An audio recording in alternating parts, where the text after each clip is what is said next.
Renungan Pagi, Christ Triumphant atau Kristus yang Menang oleh Ellen G. White, 5 Januari 2025. Mari kita berdoa. Bapa kami yang di sorga, Allah pencipta langit dan bumi, laut dan segala isinya, Allah yang maha besar, maha pengasih, maha penyayang, sumber segalanya, yang kami sembah selalu melalui anak-Mu yang tunggal, Yesus Kristus. Terpujilah Yesus, anak Allah yang maha tinggi, yang adalah anak domba Allah yang menghapus dosa dunia ini. Pada pagi hari ini kami bersyukur boleh bangun dan berbakti, dan sebagaimana mendengarkan nasihat firman-Mu, kiranya ini menjadi sukacita bagi kami semua, karena Engkau masih memberikan kesempatan bagi kami untuk bertobat. Beserta kami sepanjang perbaktian ini, kehendak-Mu yang jadi. Ampun kami akan dosa dan salah, karena kami berdoa hanya dalam nama anak Allah yang tunggal, Yesus Kristus, yang adalah Tuhan dan Juru Selamat kami. Amin. Renungan hari ini akan dibacakan oleh Saudara Nesardo Sijabat. Kepada Saudara Nes, kami persilahkan. Shalom, selamat pagi. Judul renungan kita pada pagi hari ini, 5 Januari tahun 2025 adalah Tak ada alasan untuk dosa. Ayat intinya diambil dari kitab Yehezkiel 28 ayatnya yang 17. Berbunyi, Engkau sombong karena kecantikanmu, hikmatmu kau musnahkan demi semarakmu. Penjelasannya, dosa Lucifer tidak dapat dijelaskan. Ia tidak setia kepada Allah. Ratapan dan keluhannya membangkitkan simpati di antara para malaikat, dan banyak yang bersikap sama seperti setan atau Lucifer. Bagaimana Allah mematahkan kekuatan tuduhan-tuduhan ini? Karena kuasa setan yang menuduh, bukanlah rencana Allah untuk memperlakukannya sebagaimana mestinya. Si penggoda akan melemparkan semua kesalahan atas tindakannya kepada orang lain yang berada di bawahnya.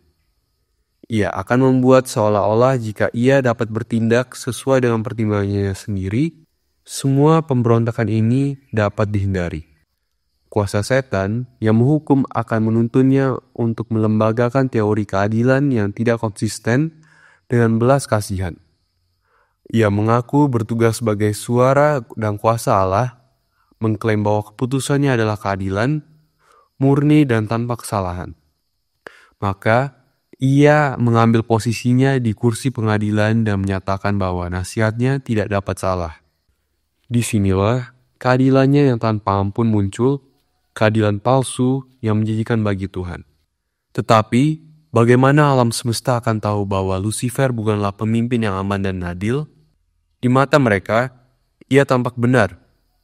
Mereka tidak dapat melihat seperti yang dilihat Allah di balik penutup luar. Mereka tidak dapat mengetahui seperti yang diketahui Allah. Berusaha untuk membuka kedoknya dan menjelaskan kepada malaikat bahwa penghakimannya bukanlah penghakiman Allah, bahwa ia telah membuat standarnya sendiri dan menyingkapkan dirinya sendiri terhadap kemarahan Allah yang benar, akan menciptakan keadaan yang harus dihindari. Karena kuasa tipu daya setan, banyak malaikat menjadi tidak setia kepada Allah. Allah itu benar dan tepat. Setan salah dan ia yakin bahwa ia salah. Sekarang, ia harus memilih, baik dengan tunduk untuk menempatkan dirinya di pihak Allah, atau dengan berbohong untuk mempertahankan dirinya. Dengan tipu daya dan tipu muslihat, ia tampak memperoleh keuntungan, tetapi itu hanya untuk waktu yang singkat. Allah tidak dapat berdusta, ia bergerak dalam garis lurus. Lucifer dapat mengatakan kebenaran ketika hal itu paling sesuai dengan tujuannya. Tetapi, ia dapat bergerak dalam jalan yang berliku-liku untuk menghindari kehinaan dan kekalahan. Setan tidak dapat segera diperkenalkan kepada alam semesta dalam karakter aslinya. Jalan hidupnya yang bengkok harus dibiarkan berlanjut sampai ia menyatakan dirinya sebagai seorang penuduh, penipu, pendusta, dan pembunuh. Dalam tindakan terakhir, setan mencabut dirinya dari kasih sayang alam semesta yang setia. Dalam kematian anak Allah, penipu itu terbongkar kedoknya. Dikutip dari Letter 16A tahun 1892. Demikianlah bacaan renungan kita pada pagi hari ini. Tuhan Yesus memberkati. Terima kasih atas penata layanan Saudara Nes. Tuhan Yesus memberkati. Selamat pagi saudaraku dalam Tuhan. Tentang Lucifer, Roh Nubuat menjelaskan dalam Early Writings halaman 145 paragraf 1 yang berbunyi, Setan dulunya adalah malaikat yang dihormati di sorga sesudah Kristus. Wajahnya seperti malaikat lainnya, lembut dan penuh kebahagiaan. Dahinya tinggi dan lebar, menunjukkan kecerdasan yang luar biasa. Bentuknya sempurna, sikapnya mulia dan agung. Lucifer adalah oknum ketiga yang menerima penghormatan di sorga. Oknum pertama yang dihormati adalah Allah Bapa. Lalu oknum kedua adalah anak Allah. Dan oknum ketiga yang menerima penghormatan di sorga adalah Lucifer. Karenanya, tidak ada alasan untuk Lucifer untuk jatuh dalam dosa. Kemudian, The Great Controversy halaman 495 paragraf 3 berkata, Allah dalam belas kasihannya yang besar bersabar lama terhadap Lucifer. Ia, yaitu Lucifer, tidak langsung diturunkan dari kedudukannya yang tinggi ketika ia pertama kali menuruti roh ketidakpuasan, atau bahkan ketika ia mulai menyampaikan tuntutan palsunya di hadapan para malaikat yang setia. Ia ditahan lama di sorga. Berkali-kali ia ditawari pengampunan dengan syarat pertobatan dan penyerahan diri.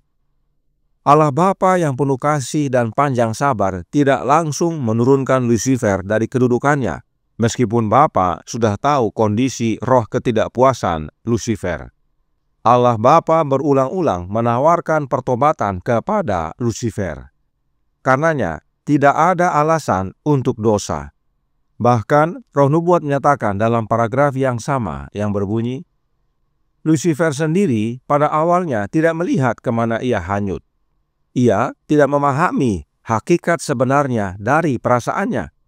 Namun, pada waktu ketidakpuasannya terbukti tanpa alasan, Lucifer yakin bahwa ia salah, bahwa tuntutan ilahi itu adil, dan bahwa ia harus mengakuinya di hadapan seluruh sorga.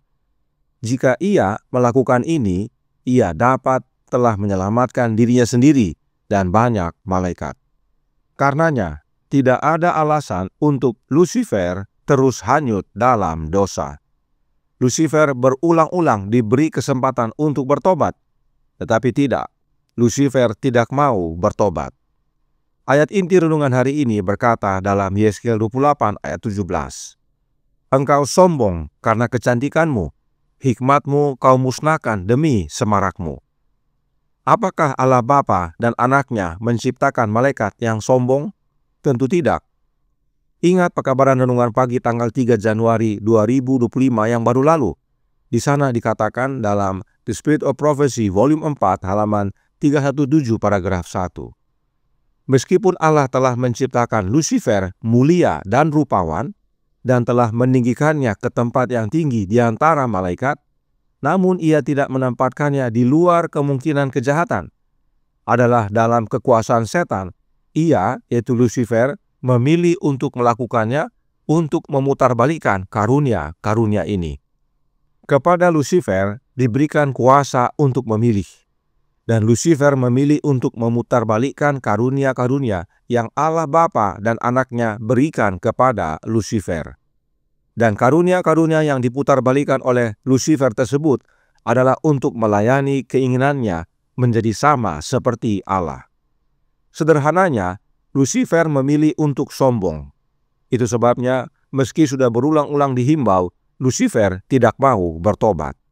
Bahkan, dalam halaman 499 paragraf 3, buku The Great Controversy berkata, dengan sehati, setan dan bala tentaranya menyalahkan Kristus atas pemberontakan mereka dengan menyatakan bahwa jika mereka tidak ditegur, mereka tidak akan pernah memberontak.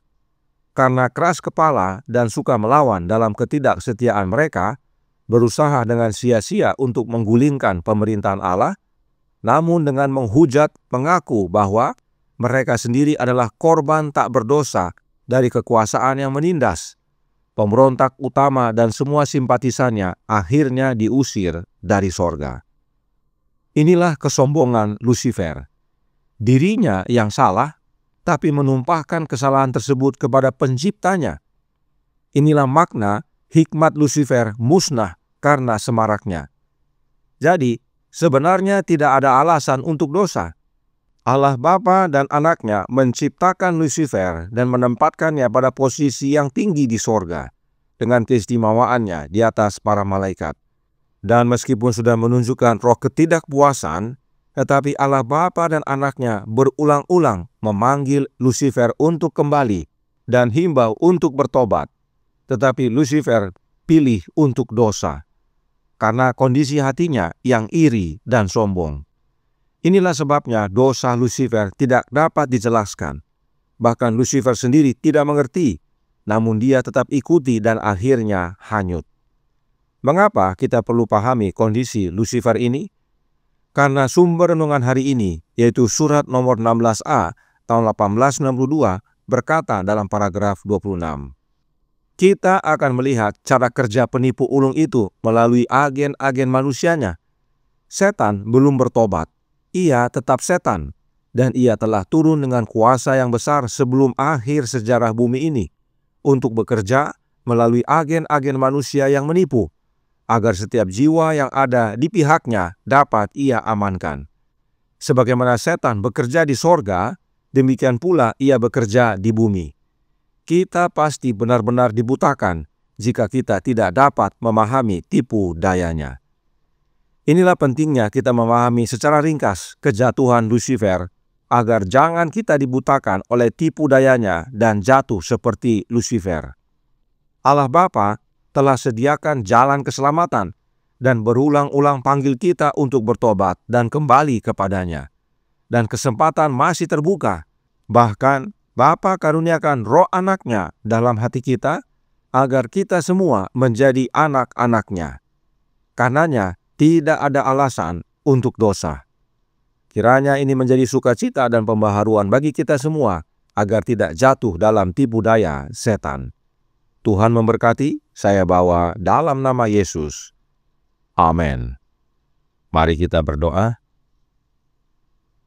Bapa kami yang di sorga, Allah pencipta langit dan bumi, laut dan segala isinya, Allah yang maha besar, maha kuasa, sumber segalanya, yang kami sembah selalu melalui Anak-Mu yang tunggal, Yesus Kristus. Terima kasih atas nasihat melalui pengalaman Lusifer di sorga. Dia menerima kedudukan yang tinggi, menerima karunia-karunia istimewa dari Bapa dan Anak, bahkan menjadi oknum ketiga yang dihormati. Tetapi oleh karena iri dan ketidakpuasannya, dia akhirnya menjadi sombong. Dia ikuti perasaan hatinya dan akhirnya hanyut. Dia sadar dia salah, tapi tidak mau bertobat. Ya Tuhan, hal yang sama dapat terjadi dalam kehidupan kami. Karenanya, biarlah pekabaran ini mengingatkan kami bahwa Engkau melalui Anak-Mu yang tunggal mengaruniakan jalan keselamatan bagi kami, memanggil selalu kami untuk kembali dan bertobat oleh mengutus roh Anak-Mu dalam hati kami, mengetuk pintu hati kami, agar kami mau buka. Dan bila mana kami percaya dan Yesus masuk dalam hati kami, berkuasa dalam hidup ini, maka kami diubahkan hari demi hari hingga pada akhirnya saat Yesus datang kedua kali menjemput kami semua yang menjadi anak-Anak-Mu ya Bapa. Beserta kami sepanjang hari ini kehendak-Mu yang jadi, ampun kami akan dosa dan salah, karena kami berdoa hanya dalam nama Anak Allah yang tunggal, Yesus Kristus, yang adalah Tuhan dan Juru Selamat kami. Amin.